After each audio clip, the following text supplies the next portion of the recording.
নমঃ শিবায়। জ্যোতিষ শাস্ত্রের এই বিশেষ অনুষ্ঠানে আপনাদের সকলকে স্বাগত।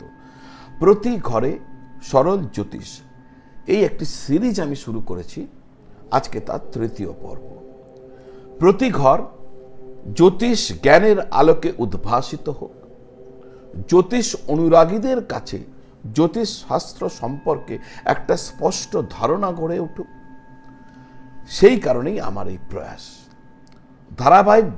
ধারাবাহিকভাবে একটা সিরিজ আমি তৈরি করতে চলেছি, যা একটা প্লেলিস্টের মাধ্যমে আপনাদের সামনে আমি রেখে দেব, যেখান থেকে আপনারা একের পর এক প্রতিটি পর্ব দেখে জ্যোতিষ শাস্ত্রের এই প্রাথমিক যে ধ্যান ধারণা, এগুলোকে আপনারা যদি আগ্রহী হন তাহলে নিশ্চিতভাবে বুঝতে পারবেন। দর্শক বন্ধু, এই প্লেলিস্টের নাম রেখেছি প্রতি ঘরে সরল জ্যোতিষ। অলরেডি 2টি পর্ব ওখানে প্রচারিত হয়ে গেছে। আলোচনা চলছে প্রথম ভাব নিয়ে। আমাদের মানুষের জীবনে দেখবেন জ্যোতিষশাস্ত্রে 12টি ঘর রয়েছে আর 12টি ভাব রয়েছে। প্রতি ভাব কিছু না কিছু বলে।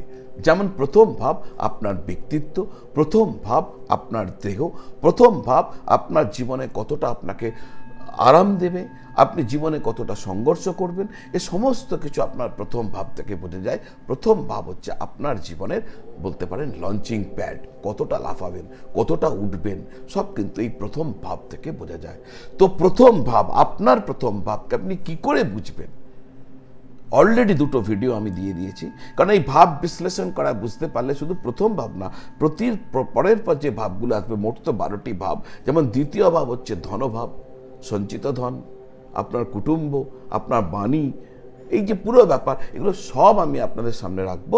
তাই এই প্লেলিস্টটিকে আপনি আপনার মতন করে দেখতে থাকবে, ডাউনলোড করে হোক, যেভাবে হোক নিজের কাছে রেখে দেবেন, যদি জ্যোতিষে আপনার আগ্রহ থাকে বা ইন্টারেস্ট থাকে। যাদের ইন্টারেস্ট থাকে এই আলোচনা তাদের জন্য।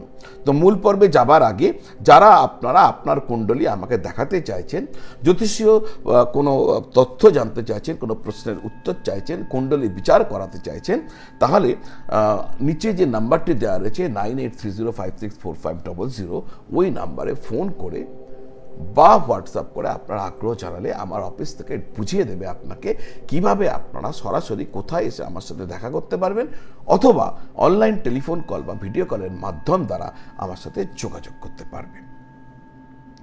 দর্শক বন্ধু, ইতিমধ্যে আপনারা যে পর্বগুলো হয়ে গেছে, সেই পর্বগুলিতে 12টি রাশি, 12টি ঘর, গ্রহের শত্রু মিত্রতা এবং কেন্দ্র, কোণ, উপচয় এবং দুস্থান ইত্যাদি সম্পর্কে একটি ধ্যান ধারণা আগের পর্বগুলিতে পেয়ে গেছেন।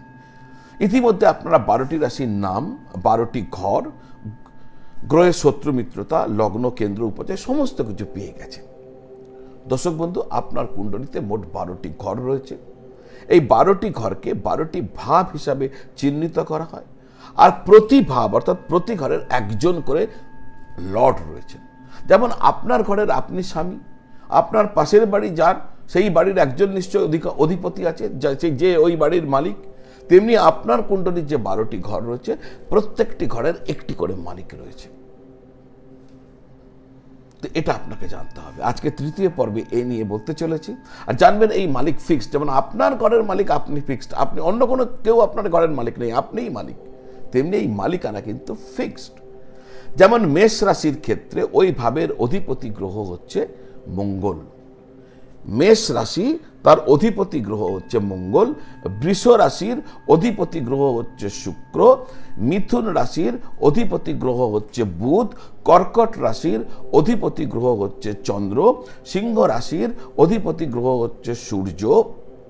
কন্যা রাশির অধিপতি গ্রহ হচ্ছে বুধ। তুলা রাশির অধিপতি গ্রহ হচ্ছে শুক্র। বৃশ্চিক রাশির অধিপতি গ্রহ হচ্ছে মঙ্গল। ধনু রাশির অধিপতি গ্রহ হচ্ছে বৃহস্পতি। মকর রাশির অধিপতি গ্রহ হচ্ছে শনি। কুম্ভ রাশির অধিপতি গ্রহ হচ্ছে শনি। মীন রাশির অধিপতি গ্রহ হচ্ছে বৃহস্পতি।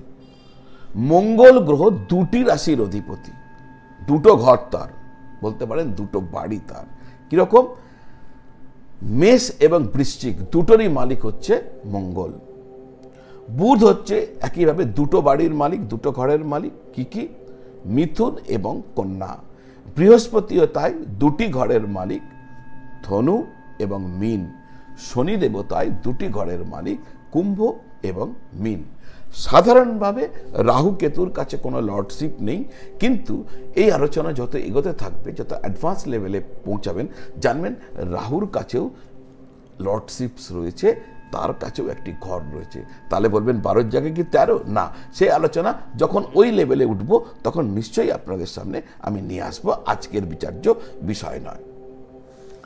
এবার দেখুন আপনার জন্মপত্রিকাতে লং শব্দটি কোথায় লেখা রয়েছে, বা অ্যাসেন্ডেন্ট ASC শব্দটি কোথায় লেখা রয়েছে। লং শব্দ যেখানে লেখা রয়েছে এটি আপনার প্রথম ঘর, প্রথম ভাব। দেখুন কোথায় রয়েছে। আর ওই প্রথম ঘরের যিনি মালিক হবেন, স্বামী হবেন, তিনি হবেন আপনার প্রথম ঘরের অধিপতি বা ওই ভাবের অধিপতি। প্রথম ঘর মানে হচ্ছে লগ্ন, তাহলে লগ্নের অধিপতি বা তনু বলতে পারে, তনুভাবের অধিপতি। আপনি লগ্নই বলেন সুবিধা হবে, লগ্নের অধিপতি গ্রহকে, তাহলে আপনি সেটাকে বার করতে পারবেন। ধরে নেওয়া যাক কর্কট রাশির ক্ষেত্রে লং শব্দটি লেখা রয়েছে। কর্কটের স্বামীকে, কর্কটের স্বামী হচ্ছে চন্দ্রদেব, তাহলে কর্কটের অধিপতি যেহেতু চন্দ্র, আপনার যদি লং শব্দটি লেখা রয়েছে কর্কটে, তাহলে আপনার লগ্নের অধিপতি গ্রহ হচ্ছে চন্দ্র। একইভাবে মীন রাশিতে লং শব্দটি লেখা রয়েছে। কুণ্ডলী খুলে দেখলেন মীন রাশিতে লং শব্দটি লেখা রয়েছে। মীন রাশির অধিপতি গ্রহকে, মীন রাশির অধিপতি গ্রহ বৃহস্পতি, তাহলে আপনার লগ্নের অধিপতি গ্রহ হচ্ছে বৃহস্পতি। প্রথম ঘর থেকে এইভাবে আপনাকে বার করে নিতে হবে। লং শব্দ কোথায় লেখা আছে দেখুন, যেখানে সেটা প্রথম ঘর, সেই রাশির অধিপতি গ্রহকে দেখুন, সেই আপনার অধিপতি গ্রহ হচ্ছে আপনার লগ্ন ভাবের অধিপতি গ্রহ। প্রথম ঘর থেকে আপনার ব্যক্তিত্ব, আপনার ব্যবহার, আপনার অ্যাটিটিউড, আপনার স্বাস্থ্য, আপনার দেহ, আপনার উন্নয়ন, সমস্ত কিছু ধারণা পাওয়া সম্ভব। খুব সংক্ষিপ্ত সারে বলতে গেলে শুভ গ্রহ এখানে বসে থাকলে বা দৃষ্টি দিলে জীবনে শুভত্ব ঘটে, আর অশুভ গ্রহ বসে থাকলে বা অশুভ গ্রহ দৃষ্টি দিলে জীবনে সংঘর্ষ হয়। একটা ভ্যারিয়েশন আপনাদের সামনে রাখছি। মনে করুন লগ্নে দুটো শুভ গ্রহ বসে আছে আর একটা শুভ গ্রহ দৃষ্টি দিচ্ছে, তাহলে কি হবে?